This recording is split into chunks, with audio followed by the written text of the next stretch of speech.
우리 함께 봉독하도록 하겠습니다. 봉독할 하나님 말씀은 전도서 9장 11절부터 18절까지 있는 말씀인데요. 우리 함께 같이 큰 수를 읽겠습니다. 시작. 내가 돌이켜 해 아래서 보니 빠른 경주자라고 선착하는 것이 아니며 유력자라고 전쟁에 승리하는 것이 아니며 지혜자라고 식물을 얻는 것이 아니며 명철자라고 재물을 얻는 것이 아니며 기능자라고 은총을 입는 것이 아니니 이는 시기와 우연이 이 모든 자에게 임하니라. 대저 사람은 자기의 시기를 알지 못하나니 물고기가 재앙의 그물에 걸리고 새가 올무에 걸린 같이 인생도 재앙의 날이 호련히 임하면 거기 걸리느니라. 내가 또 해 아래에서 지혜를 보고 크게 여긴 것이 이러하니 곧 어떤 작고 인구가 많지 않은 성읍에 큰 임금이 와서 에워싸고 큰 인복을 쌓고 치고자 할 때에 그 성읍 가운데 가난한 지혜자가 있어서 그 지혜자로 그 성읍을 건진 것이라. 그러나 이 가난한 자를 기억하는 사람이 없었도다. 그러므로 내가 이르기를 지혜가 힘보다 낫다마는 가난한 자의 지혜가 멸시를 받고 그 말이 신청되지 아니한다 하였노라. 종용이 들리는 지혜자의 말이 우매자의 어른의 호령보다 나으니라. 지혜자가 병기보다 나으니라. 그러나 한 죄인이 많은 선을 폐괴하게 하느니라. 아멘. 할렐루야. 우리 시간에 찬양 같이 합시다. 오늘 광복주일인데요. 광복절 기념일인데 어느 민족에게나 누구에나 결단할 때 있나니 함께 이 찬양을 함께 한번 불러보도록 하겠습니다. 어느 민족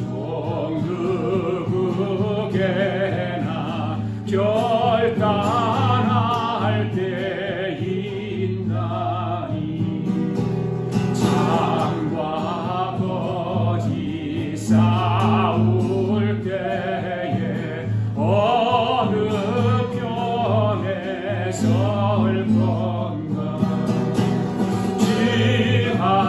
지신 새 목표가 우리 앞에 보이니 빛과 어둠 사이에서 선택하며 살리라. 고상하고 아름답다 진리 편에 서리니 진리 위에 억압받고 명예 이기려고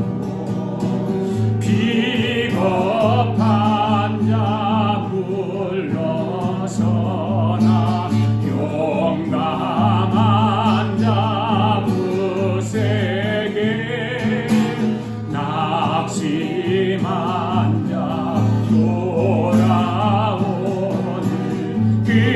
그날까지 서리라. 순교자의 빛을 따라 주의 뒤를 쫓아서 십자가를 등에 지고 암만 향해 가리라. 새 시대를 새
기도드리겠습니다. 하나님 아버지 감사합니다. 오늘도 하나님을 의지하며 하나님의 도움을 받으며 복을 받기를 원하는 자들이 주님을 찬양하며 예배하게 하심을 감사합니다. 높은 사람이나 낮은 사람을 막론하고 여호와를 경외하는 자들에게 복을 주신다고 말씀하시는 주님을 의지합니다. 주님을 의지하는 마음으로 말씀을 듣는 이 시간을 통해서 주님이 함께 하시는 실감나게 하시고 주님께서 오늘 예배에 참여한 모든 성도들에게 증거를 보여 주시옵소서. 누구도 부인할 수 없도록 말씀을 듣는 가운데 증거로 나타나게 하여 주시옵소서. 오늘 듣게 되는 하나님의 말씀이 나에게 능력의 말씀이 되게 해주시고 나에게 체험이 되게 해주시고 나에게 그대로 임하게 해주시고 나에게 축복이 되게 해주시기 원합니다. 오늘 말씀 앞에 서 있는 우리 아가페 교회 성도들과 영상으로 예배에 참여한 모든 하나님의 백성들을 성령으로 사로잡아 주시고 한 번밖에 살 수 없는 이 세상을 살아가면서 후회함이 없는 삶을 살아갈 수 있도록 축복하여 주시옵소서. 주님, 오늘도 말씀 가운데 병든 자를 고쳐주시기를 원합니다. 눌린 자에게는 자유함을 주시고 무거운 짐을 진 자에게 무거운 짐을 다 풀어주세요. 회개하지 못한 자들에게 회개의 영으로, 깨닫지 못하는 자들에게는 깨달음의 영으로, 지혜가 부족한 자들에게는 지혜의 영으로, 문제를 안고 몸부림치는 자들에게는 문제를 해결하는 영으로 성령 하나님께서 이 자리를 역사하시고 채워주셔서 모든 예배자들이 주님 앞에 예배하는 이 한 시간이 참으로 살아있는 예배가 되도록 실감날 수 있도록 우리를 축복하여 주시옵소서. 감사드리며 예수님의 이름으로 기도하옵나이다. 아멘. 우리 서로 인사합시다. 주님 이 자리에 함께 하십니다. 이것은 사실입니다. 오늘도 주님이 주시는 성령 충만 받기를 원합니다. 할렐루야. 오늘도 하나님 말씀을 듣게 되는데 저와 여러분에게 성령의 나타남이 이루어지기를 바랍니다. 아멘. 오늘은 우리나라가 해방을 맞고 국가를 세운 77주년 광복절을 기념하는 주일입니다. 우리나라가 일본의 억압에서 해방된 날이 언제죠? 1945년 8월 15일입니다. 그리고 3년 후에 우리나라가 건국을 이루었는데 그때가 언제죠? 1948년 8월 15일입니다. 그래서 이 두 날을 기념하는 날을 뭐라고요? 광복절이라고 그러는 거예요. 광복절. 1945년 8월 6일 날 히로시마에 원자탄이 터졌습니다. 그리고 3일 후에 나가사키에 원자탄이 또 터졌습니다. 당시 우리나라는 형편없는 삶을 살았습니다. 그때 우리 한반도는 두 가지 선택을 받게 되죠.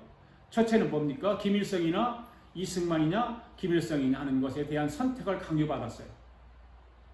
일본 사람들로부터 이제 다 억압을 풀려나고 해방이 되어서 이런 선택의 강요를 받게 되죠.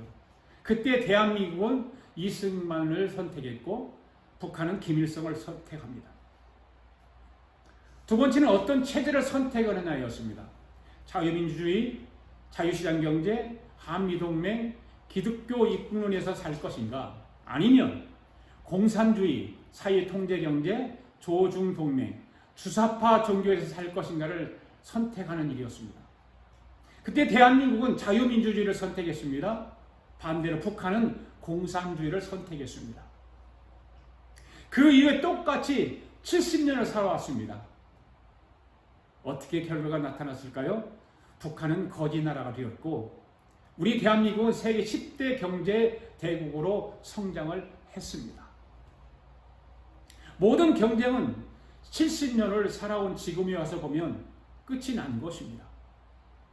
모든 역사적 임상실험도 끝이 난 것입니다. 그럼에도 불구하고 지난 정부는 세계 경제대국 10위 안에 들어있는 이 좋은 나라를 주사파주의자들, 즉 김일성주의자들이 이 좋은 우리 대한민국을 망쳐놓고 말았습니다. 이들은 6.25를 대한민국이 일으켰다고 계속해서 거짓으로 학교에서 아이들에게 가르치고 있습니다.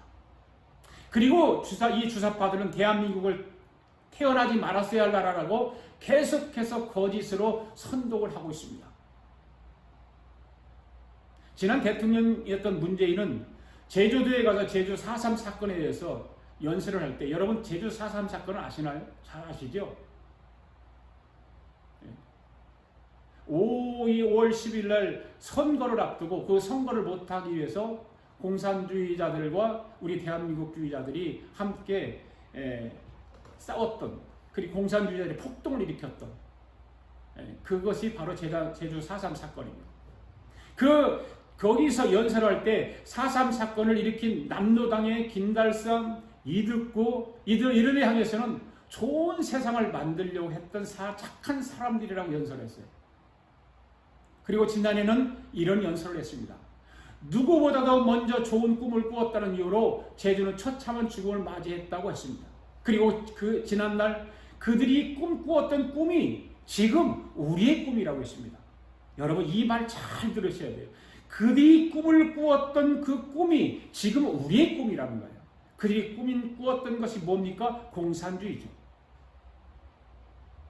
김달삼, 이득구, 그 남로당 패거리들이 제주 사건, 4.3 사건이 바로 그들이 꿈꾸었던, 공산주의로 되기를 원했던 그 꿈이 지금 우리의 꿈이라는 거죠.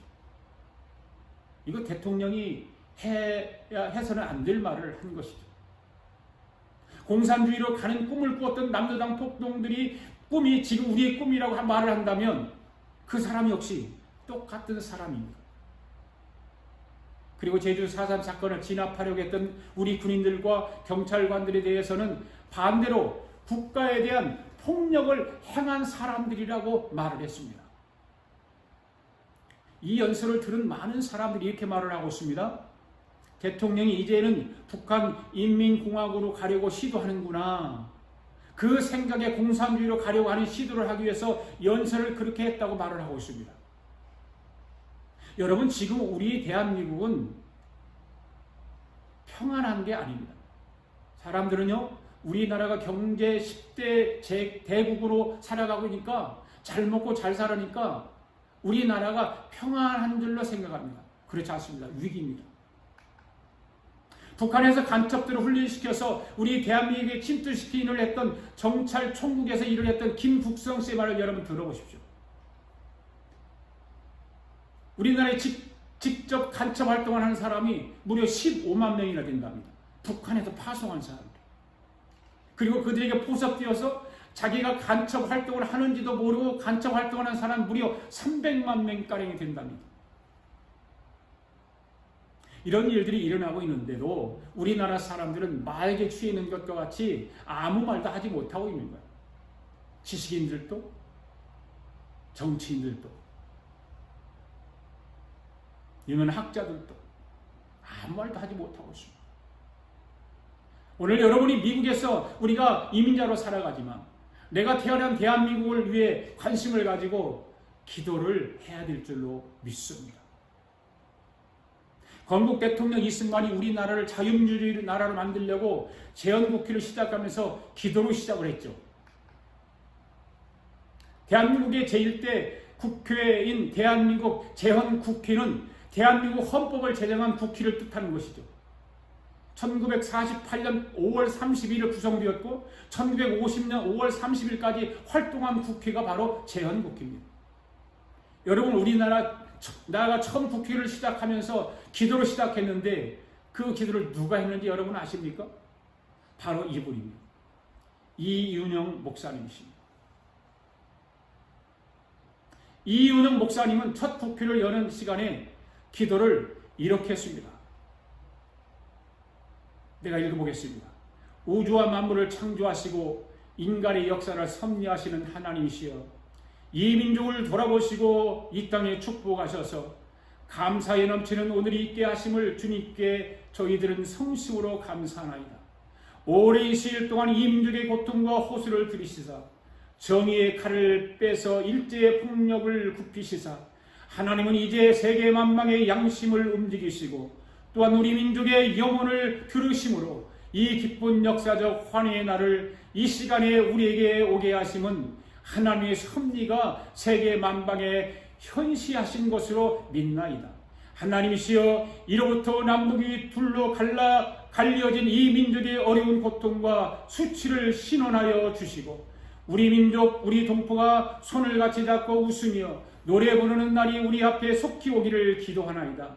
하나님이시여, 원치 아니한 민생의 도탄은 길면 길수록 이 땅의 악마의 권세가 확대되나 하나님의 거룩하신 영광은 이 땅에 오지 않을 수 없을 줄 저희들은 생각하나이다.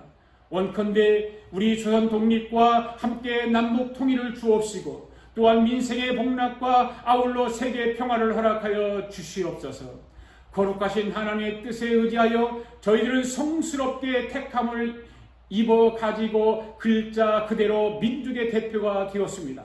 그러나 우리의 책임이 중차대한 것을 저희들은 느끼고 우리 자신이 진실로 무력한 것을 생각할 때 지와 인과 용과 모든 덕의 근원 되시는 하나님께 이러한 요소를 저희들이 간구하나이다.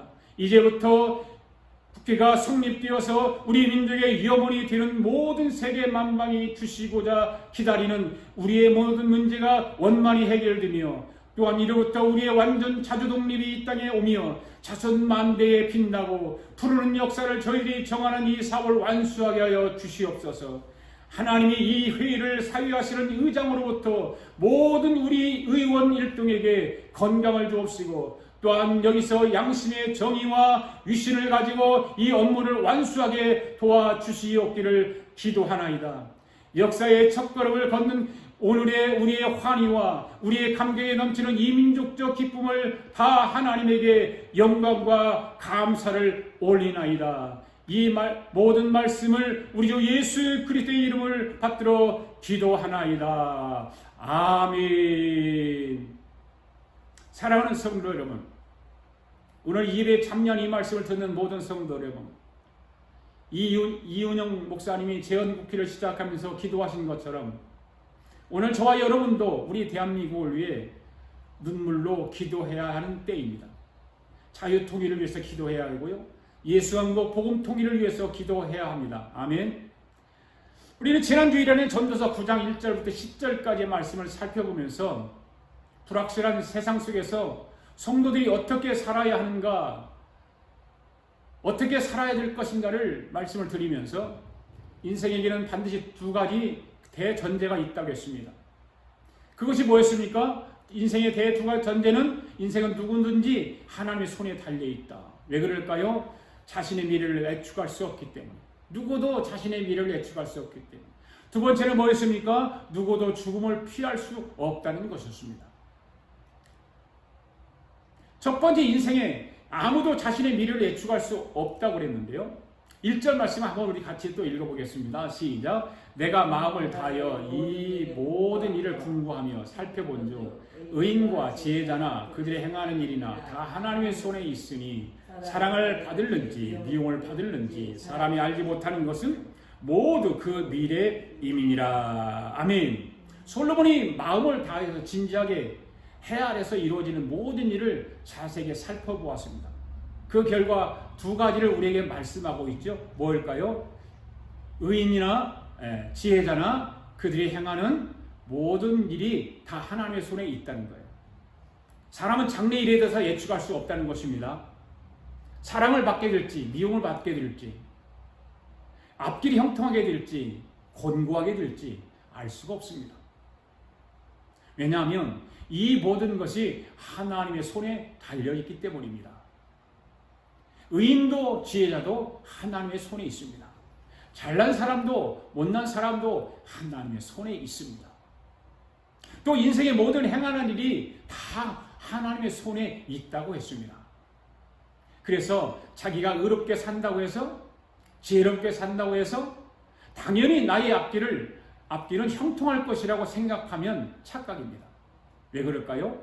그것은 모든 것이 하나님의 손에 달려있기 때문에 하나님이 하시는 일이기 때문입니다. 믿습니까? 두 번째는 뭐였습니까? 사람 누구도 죽음을 피할 수 없다고 그랬습니다. 2절 말씀 읽어보겠습니다. 시작. 모든 사람에게 임하는 모든 것이 일반이라.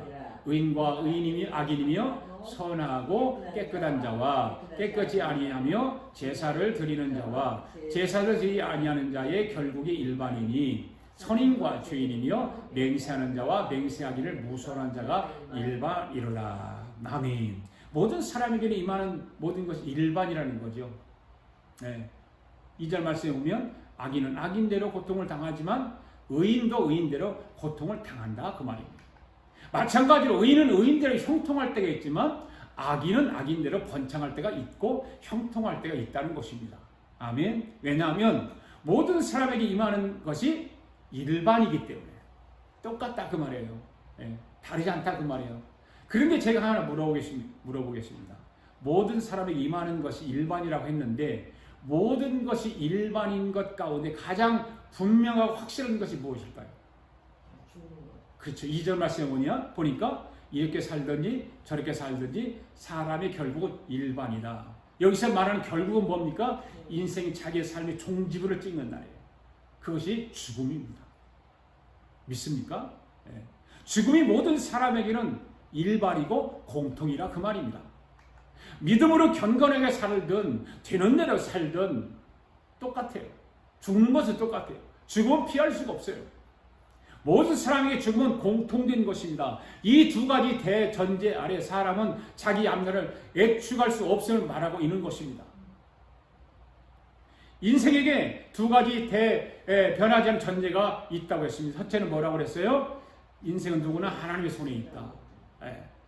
왜 그러냐? 자신의 앞날을 예측할 수 없기 때문이다. 두 번째는 누구도 죽음을 피할 수 없다.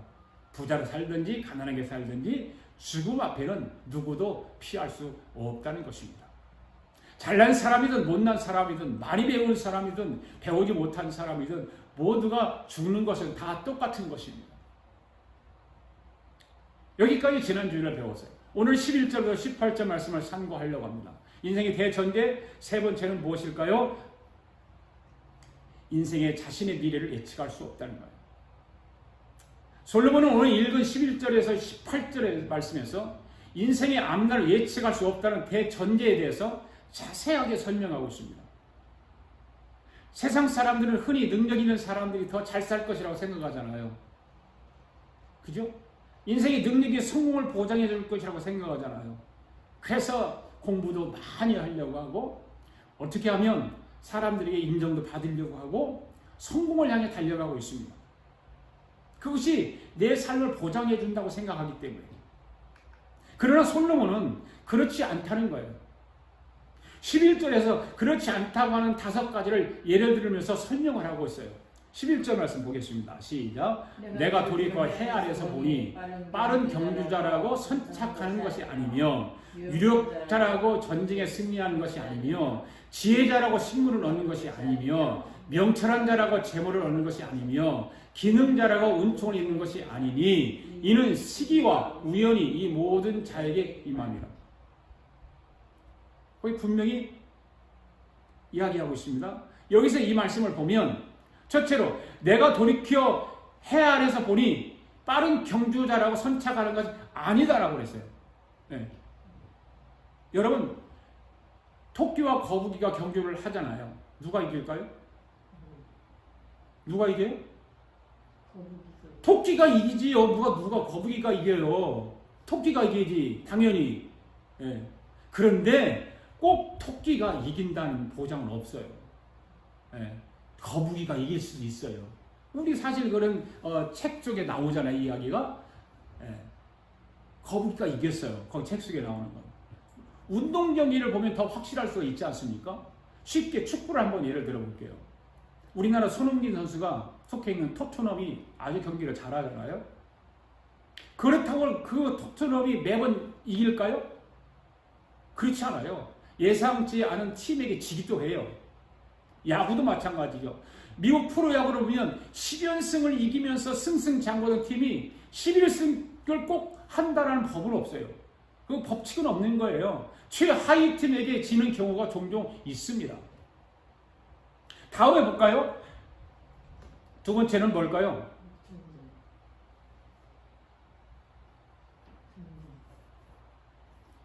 유력자라고 전쟁에 승리하는 것이 아니라는 거예요. 네. 유력자라고 그래서.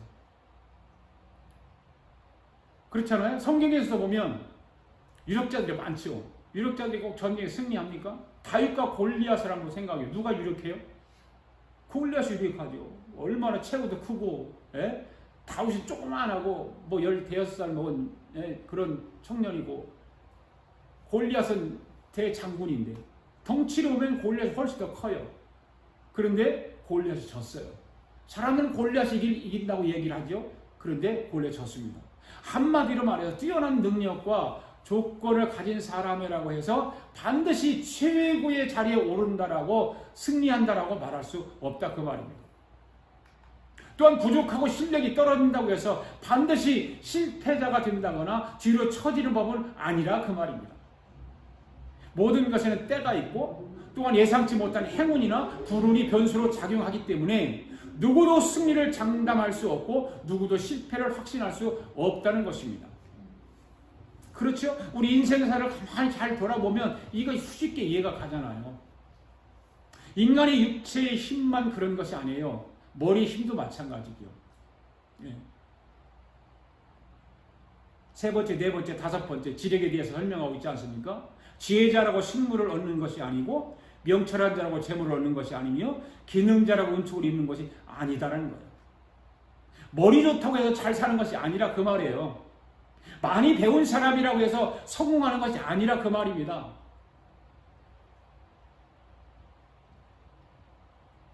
한 번은 곽설이 목사님께서 한경래 목사님이 97세 될 때에 찾아뵌 적이 있다고 그래요. 찾아갔는데 한경래 목사님, 곽 목사 잘 들어.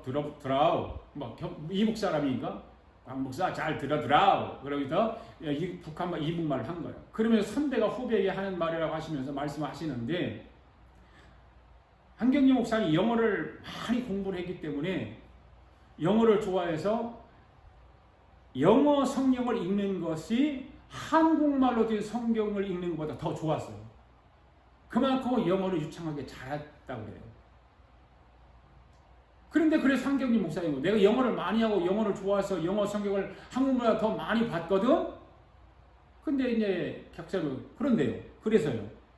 근데 말이야, 어느 날 갑자기 영어가 싹 없어지더라는 거예요. 네. 영어 단어가 하나도 생각나지 않더라는 거예요. 그래서 영어 성경을 읽을 수 없었다라고 하면서 그리고 다 잊어버렸던 생각지도 않았던 어머니와 대화 이런 생각이 나기 시작하면서 한국말이 다 옛날에 어렸을 때에 어머니하고 대화한 그런 생각이 나더라고 그러시더라는 거예요. 그러시면서 한마디 더 하시는 것이 뭐냐면 내가 갈 때가 가까웠나 봐 하시더랍니다. 그런데 말입니다, 여러분. 부인이 미국 사람이잖아요. 네. 미국 사람이에요. 이승만 대통령은 영어의 천재입니다. 배제 학교 다닐 때부터 영어 공부를 해서 영어 천재입니다. 그 조지 워싱턴 대학에서 학사를 하고 하버드 대학에서 석사를 하고 프린스턴 대학에서 박사 학위를 받죠. 그런 이승만 대통령이 하와이에 계실 때에 마지막 영어를 다 잊어버렸대요. 그래서 통영을 사용했다는 거예요. 참 아이러니하잖아요. 영어 성경을 읽는 것을 한국말 성경보다 더 좋아했고 더 편했고 이승만 대통령 같이 영어에 정말 해박한 능통한 영어 실력자가 영어를 다 잊어버리고 통역을 죽을 때가 되니까 그렇죠? 나이가 들어서 죽을 때가 되니까 다 잃어버렸다는 거잖아요. 예를 들어서 우리가 사역했던 저기 그 페어필드 사역했던 그 페어필드 우리 중앙교회에서 김혜리 집사님이라는 계셨거든요. 그분이 당으로 인해 돌아가셨는데 그분이 병원에 계실 때 그렇게 영어를 남편하고 영어로 대화하고 영어를 말하고 그랬는데 병원에 누워있으면 죽을 때가 되니까 영어가 하나도 생각이 안 나더라는 거예요. 한국말만 생각나더라는 거예요. 이런 걸 보면서 인생은 예측할 수 없다. 이유가 무엇이라고 11절 끝부분을 보면은 뭐라고 말하고 있습니까? 이는 시기와 우연히 이 모든 자에게 임함입니다. 아무리 능력 있는 사람이라도 때를 잘못 만나면 아무 소용이 없습니다. 아무리 능력이 많은 사람이라도 뜻밖의 사고를 만나보세요. 자기 능력을 발휘할 수 없습니다. 반대로 능력이 좀 부족한 사람이라 할지라도 하나님이 복을 주셔서 때를 잘 만나면 얼마든지 성공할 수 있습니다. 할렐루야. 우연도 마찬가지예요. 우연히 사람의 편에서 오면 전혀 기대하지 않았던 뜻밖의 일이지만 하나님 편에서 오면 섭리 속에서 이루어지는 거예요. 믿지 않는 사람 우연이라고 말하지만 믿는 사람 우연이라는 말이 아니라 하나님의 섭리 가운데, 하나님의 뜻 가운데 이루어지는 거예요. 아멘. 하나님께서 형통한 길을 주시면 능력이 부족해도 얼마든지 성공할 수 있습니다. 할렐루야. 시기와 우연이 인생에게 얼마나 중요한지, 또 인생의 시기와 우연 앞에서 얼마나 무력한지 12절 말씀에서 가르쳐주고 있지 않습니까? 12절 말씀 시작. 대저 사람은 자기의 시기를 알지 못하나니 물고기가 재앙의 그물에 걸리고 새가 올무에 걸린 같이 인생도 재앙의 날에 후련히 임하면 거기 걸리느니라. 참 좋은 말씀이죠. 덴마크의 위대한 실존주의 철학자 키에르케고르를 여러분 아시죠? 이 키에르케고르는 겨울에 찬바람을 피하기 위해서 나무로 가던 철새 이야기를 한 적이 있어요. 나무로 가던 철새의 이야기. 철새들이 어느 날 밤 어느 농부의 밭에 내려와서 옥수수를 마음껏 먹었습니다. 다음 날 아침에 한 마리의 철새와 남고 모두 날아갔습니다.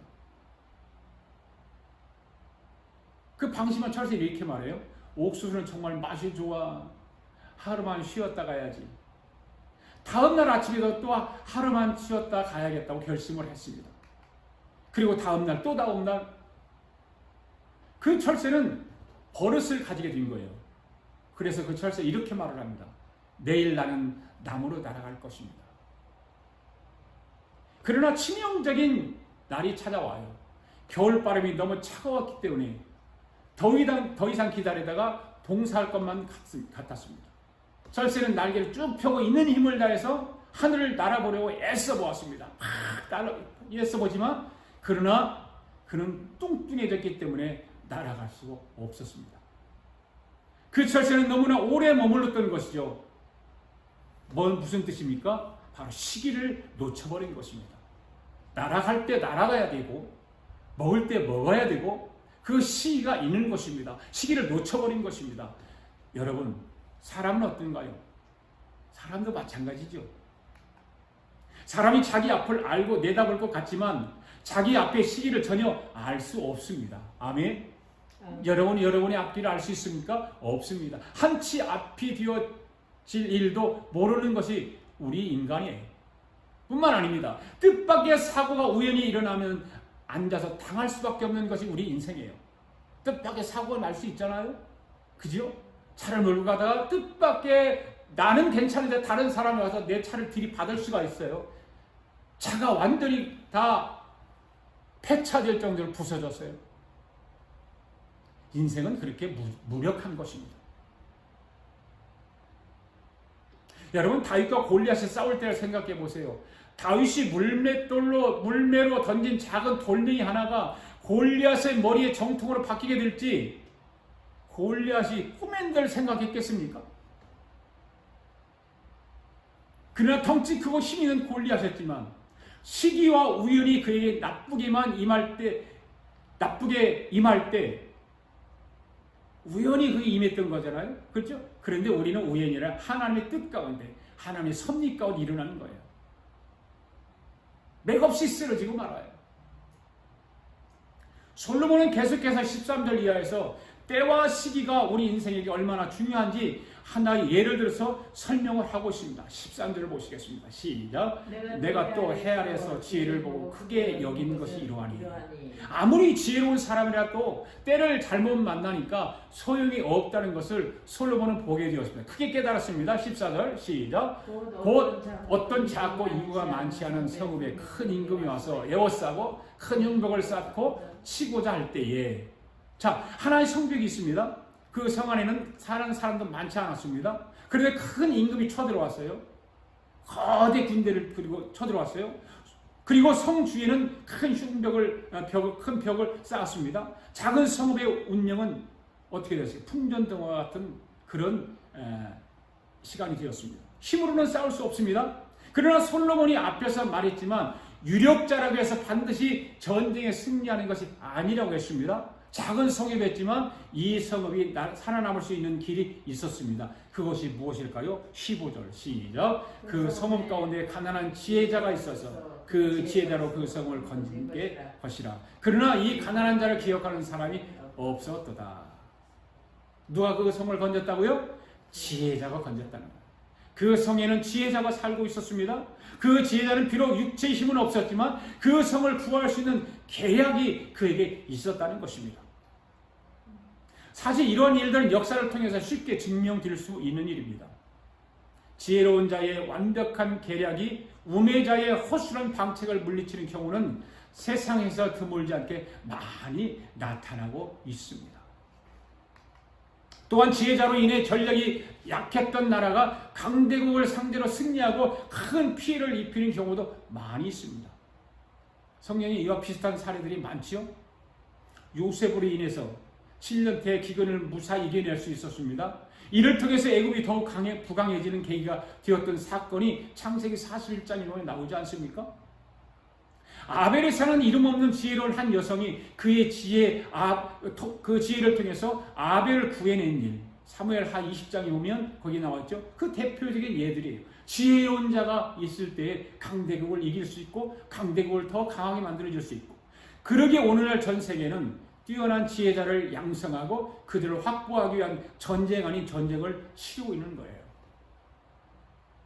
미국이나 유럽이나 여러 나라에서는 다른 나라에 존재하는 인재들을 확보하기 위해서 노력하고 있습니다.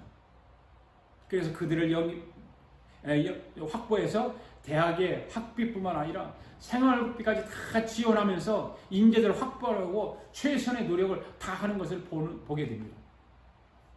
오늘날 우리나라가 비약적인 발전에 이룰 수 있었던 이유도 알고 보면 꾸준한 인재 양성의 결과라고 할 수 있습니다.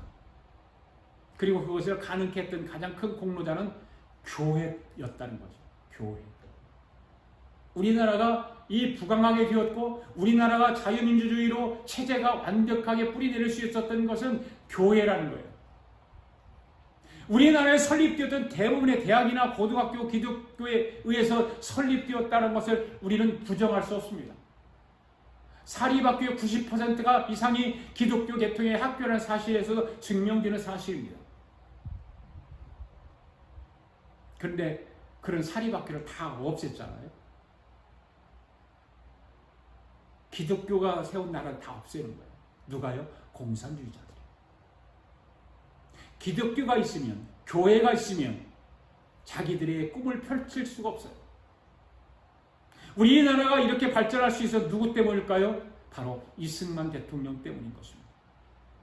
이승만 대통령이 4대 기둥으로 세웠을 때 맨 마지막에 기독교 정신으로 우리나라를 세웠기 때문입니다. 성경을 바탕으로 헌법을 만들고 사람들이 이 지혜자의 말을 듣기만 하면 얼마든지 그 성읍은 건질 수 있었던 거죠. 그러나 사람들이 이 지혜자의 말에 귀를 기울이지는 않습니다. 15절 하반부를 보십시오. 뭐라고 했습니까? 15절 하반부에서 그러나 이 가난한 자를 기억하는 사람이 없도다. 지혜자는 가난했습니다. 볼품이 없었습니다. 누가 인정해 주지 않습니다. 여러분 생각해 보십시오. 만약에 예수님이 권세 높은 왕이나 왕의 아들이나 권세를 가진 가문의 아들로 태어났다면 사람들이 그토록 예수님을 홀대하고 멸시했을까요? 아닐 거요. 왕의 아들로 태어났다면, 권세 높은 가문으로 태어났다면, 바리새인들이, 사두개인들이, 그 유대인 학자들이 예수님을 홀대하고 멸시했을까요? 예수님께서 보이신 그 놀라운 이적과 기사가 그처럼 평가절하되고 쉽게 무시되고 잊혀질 수 있었을까요?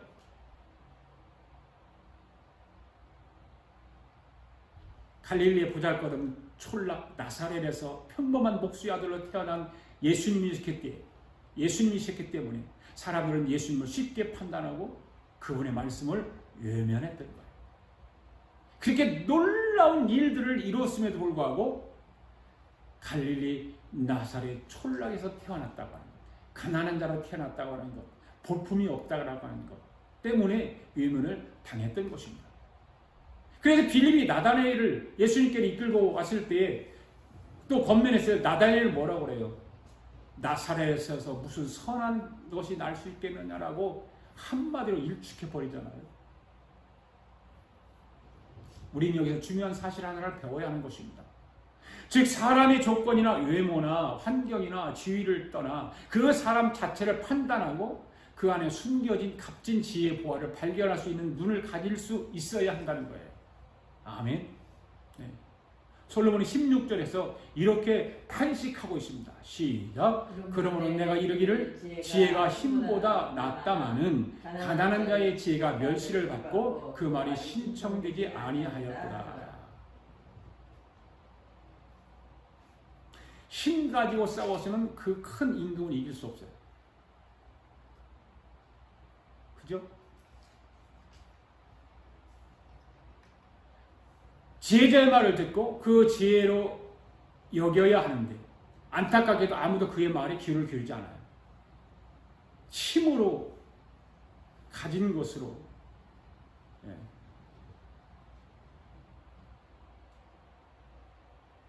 그 지혜로 여겨야 하는, 지혜자의 말을 듣고 지혜로 여겨야 하는데 기운을 기울이지 않아요. 지혜자는 때를 못 만난 거죠. 시기를 잘못 만난 거죠. 그러지 무슨 소용이 있어요. 그 다음에 17절 말씀 보십시오. 시작. 종용이 들리는 지혜자의 말에 우매자의 어른의 호령보다 나은다.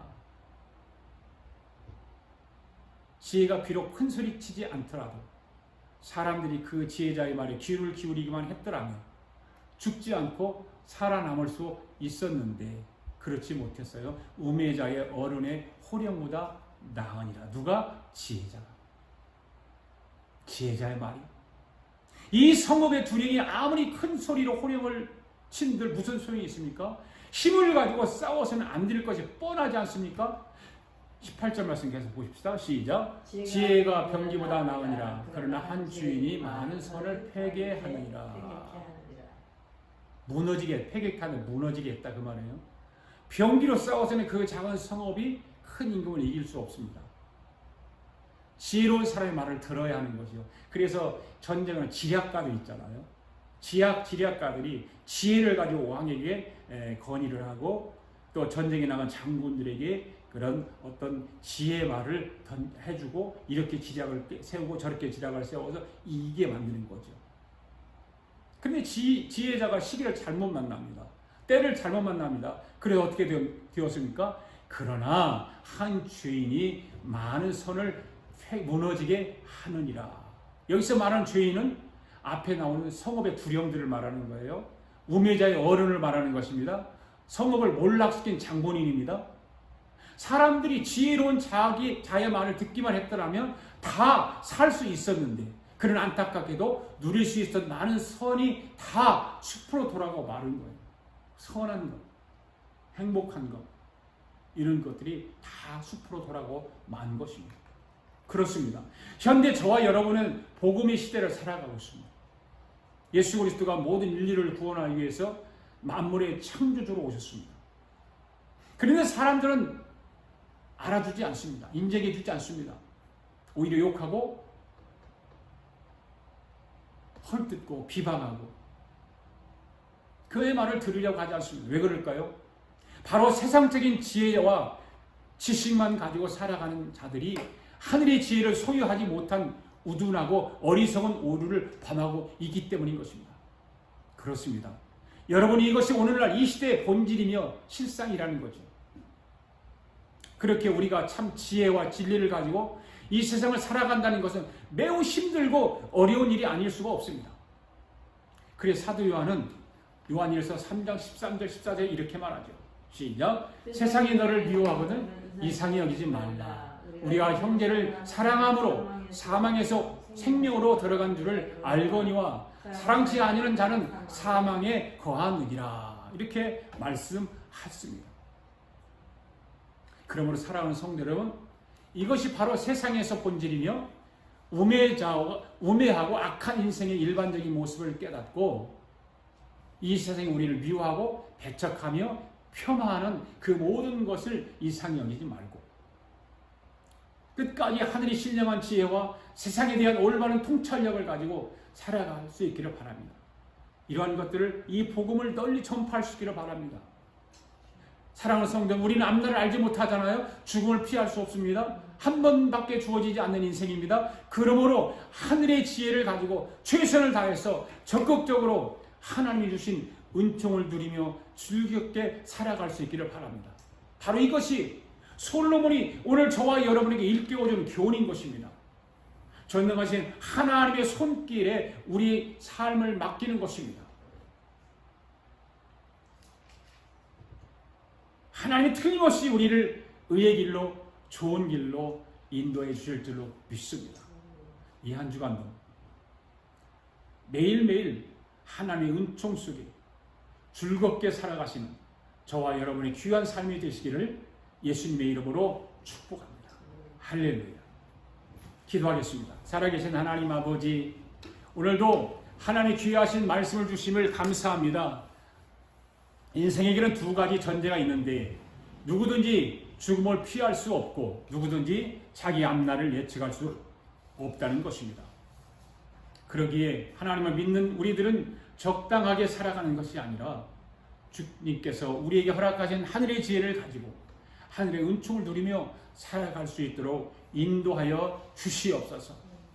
하나님의 전능하신 손길에 우리의 삶을 맡기며 살아가게 하여 주시옵소서. 예수님의 이름으로 기도하옵나이다. 아멘. 우리 함께 찬양하면서 하나님 앞에 예물을 봉헌에 올리도록 하겠습니다.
성령이여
우리에게